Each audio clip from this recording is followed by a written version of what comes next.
O'quvchilar, qaraymiz keyingi misolga. Bitta tarvuz va bitta qovunning og'irligi 15 kilogramm. Bitta tarvuz va bitta handalakning og'irligi 14 kilogramm. Bitta qovun va bitta handalakning og'irligi 13 kilogramm bo'lsa, bitta tarvuz, bitta qovun va bitta handalakning umumiy og'irligini toping deyapti. Qarang, bunday qilamiz. Mana tarvuzni T deb belgilaymiz. Tarvuzga qo'shamiz qovunni 15 kilogramm, to'g'rimi? Endi tarvuzga qo'shamiz handalakni necha? 14 kilogramm. Xo'p, keyin qovunga qo'shamiz handalakni, bu 13 kilogramm bo'lyapti. Bizdan nimani so'rayapti?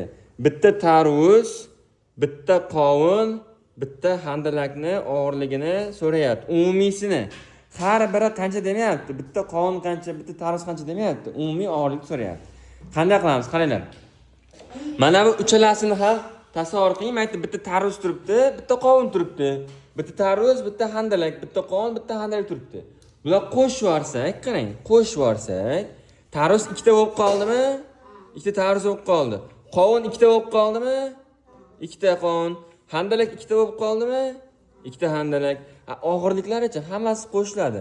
15, 14, 13 qo'shsak bizda 42. Yaxshi. Endi qarang.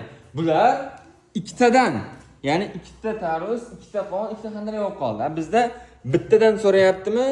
Shunda buni biz 2 ga bo'laveramiz. Ikkita tarvuzni 2 ga ajratsangiz bitta tarvuz qoladimi?